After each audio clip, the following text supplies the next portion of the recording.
Okay, so get this. We're going deep on ChatGPT's history. Oh, wow.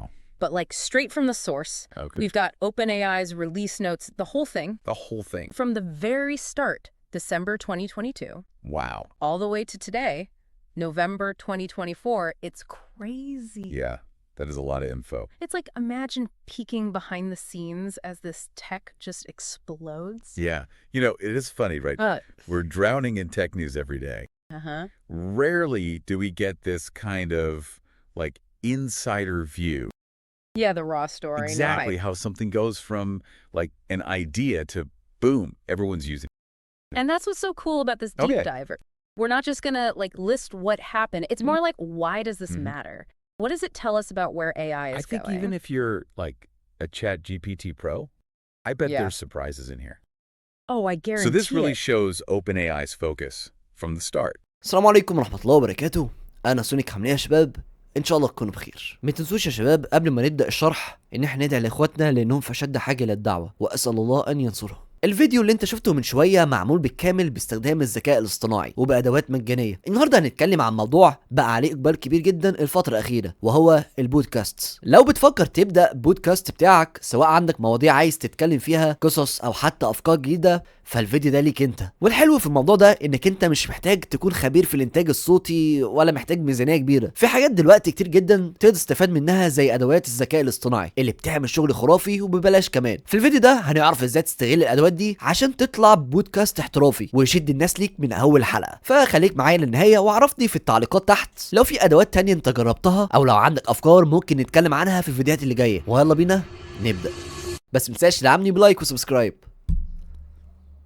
علشان نقدر نعمل بودكاست باستخدام الذكاء الاصطناعي هنعدي على كام خطوة بسيطة. وأول خطوة وهي السكريبت. ابحث عن نوتبوك LM وافتح الموقع ده بيوفر لنا ان احنا نقدر ننسخ اي رابط لفيديو او لمدونة او حتى PDF لكتاب، وبيقدر يطلع منه بودكاست كامل. ده غير انه بيقدر يولد محادثات صوتية بدقة عالية جدا بالذكاء الاصطناعي ما بين شخصين راجل وبنت كأنهم بالظبط في بودكاست. بس مشكلة الموقع ده متوفر فيه غير لغة واحدة فقط، وهي اللغة الإنجليزية، وللأسف مش بدعم اللغة العربية في الوقت الحالي. عشان تقدر تستخدم الموقع اضغط على Try Notebook LM، بعدين اضغط على كرييت او انشاء. من هنا محتاجين نرفع المصادر اللي فيها المعلومات للبودكاست، وعندك كذا طريقه لرفع المعلومات. تقدر ترفع مستندات اي مقال، فيديو من اليوتيوب، او حتى نص انت مجهزه من الاول. افضل طريقه انا بفضلها هي مدونات وفيديوهات اليوتيوب. انا مثلا هبحث عن تحديثات الشات جي بي تي الجديده عشان يعمل لي عنها بودكاست، ولقيت مدونه ممتازه بتتكلم عن تحديثات الشات جي بي تي. اطلع فوق وانسخ الرابط من هنا وارجع تاني للنوت بوك LM. وبما ان انا نسخت رابط المدونه فهضغط هنا على الموقع الالكتروني وهتعمل بيست هنا للرابط اللي انت نسخته، واضغط هنا على ادراج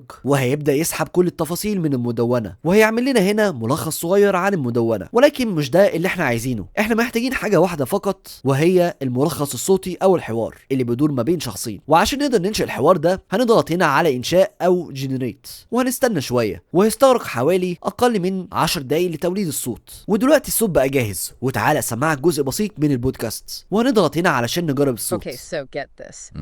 We're going deep on ChatGPT's history. Oh, wow.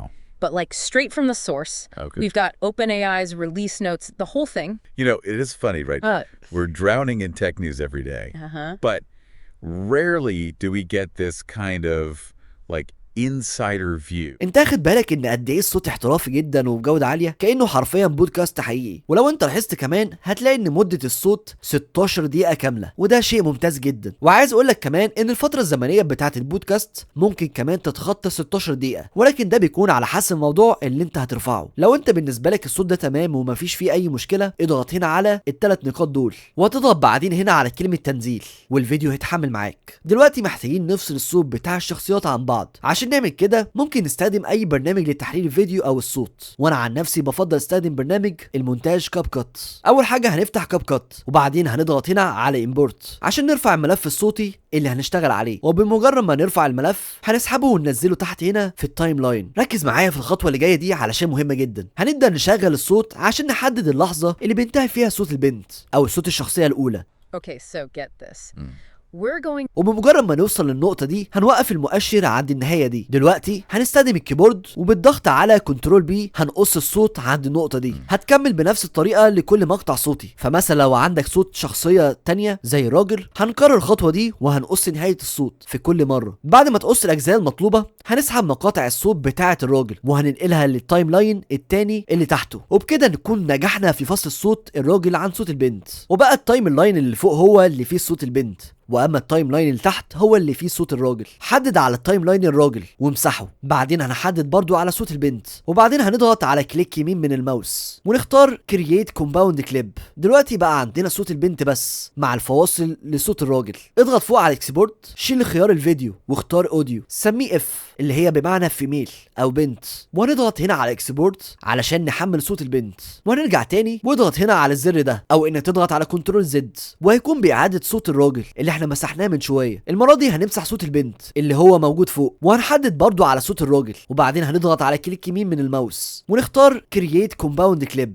دلوقتي بقى عندنا صوت الراجل بس مع فواصل لصوت البنت، والفواصل دي مهمه جدا وهتفهم قدام ليه. وهنضغط هنا على اكسبورت علشان نحمل صوت الراجل بنفس الطريقه اللي عملناها مع صوت البنت، ولكن هتسمي الفيديو ده بي ام اللي هو بمعنى ميل اللي هو راجل. نجحنا دلوقتي في فصل الصوتين عن بعض، وبقى عندنا صوت للراجل لوحده وصوت لبنت لوحدها بالفواصل بتاعت كل واحد فيهم. بالنسبه لتوليد الصور محتاجين برومبت، عشان كده افتح شات جي بي تي وهتاخد البرومبت اللي انا سايبه لك تحت في وصف الفيديو وحطه على شات جي بي تي، وهيوفر لنا 2 برومبت لشخصيتين مختلفتين. اول برومبت هيكون لراجل وهو اللي هيكون الهوست او المضيف، اما تاني برومبت ده هيكون للبنت المحجبه وهي اللي هتكون الضيفه في البودكاست. وبعدين هتطلب من الشات جي بي تي انه يترجم لك الاثنين البرومبت الى اللغه الانجليزيه لو البرومبت ظهر لك باللغه العربيه. وهتلاقي برضو ان الاثنين البرومبت دول موجودين تحت في وصف الفيديو عشان لو حابب تستخدمهم انت. علشان تولد الصور باستخدام البرومبت اللي احنا انشأناه ممكن تستخدم موقع ليوناردو اي اي او ايديوجرام او مايكروسوفت ديزاينر او اي اداه ثانيه. انا في الفيديو ده هستخدم اداه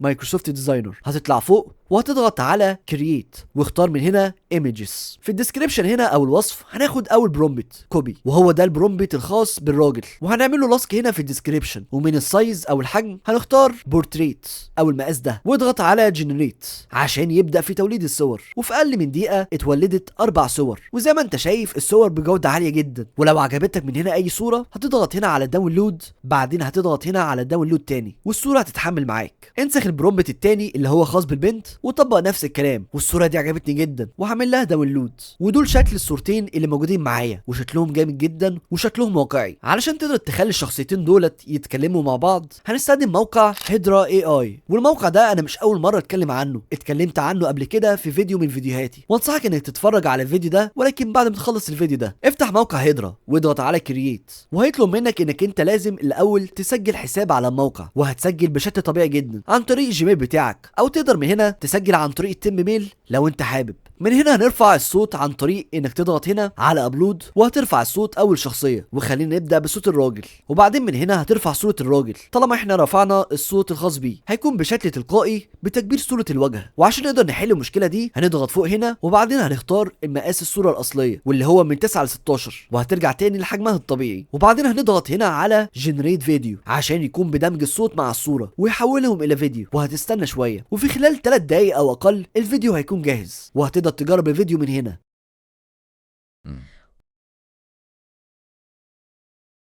واو. مش هتلاقي ان في كلام كتير في الفيديو ده، وده بسبب ان الشخصيه دي كانت بتستمع للشخصيه اللي قدامها اللي هي اللي بتتكلم، ولكن بشكل عام كويسه جدا. واضغط هنا على داونلود عشان الفيديو يتحمل معاك. وتعالى نعمل نفس الخطوات مع شخصيه البنت. اول حاجه هنضغط هنا على ديليت عشان نرفع صوره البنت اللي احنا عايزين نضيفها، ومن هنا هنغير الصوره الى صوره البنت، وهنضغط بعدين على جنريت فيديو، ودي هي النتيجه. And that's what's so cool about this deep diver. We're not just gonna list what happened. It's more like, why does this matter? What does it tell us about where AI is going?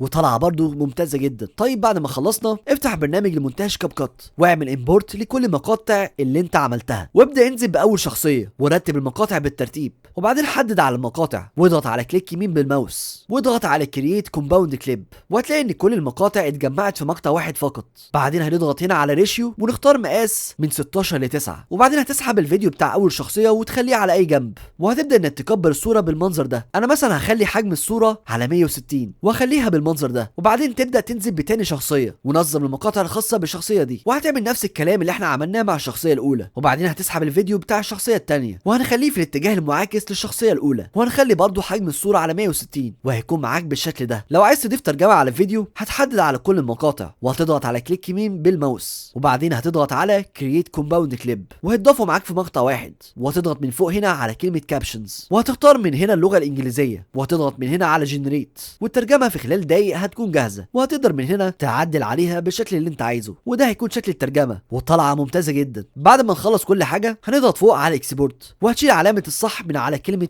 اوديو وهتفعل خيار الفيديو واعمل نفس الاعدادات اللي انا عاملها دي، واضغط بعدين على اكسبورت عشان تحفظ الفيديو النهائي، ودي شكل النتيجه بعد ما خلصنا الفيديو. Okay, so get this.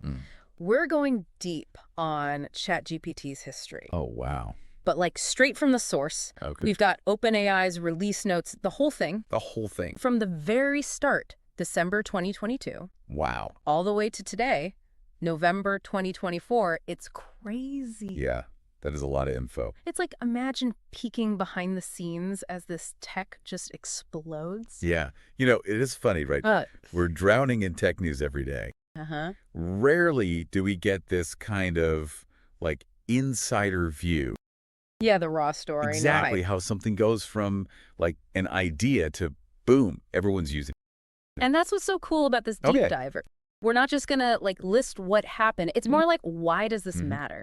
What does it tell us about where AI is going? I think even if you're, like, a ChatGPT Pro, I bet there's surprises in here.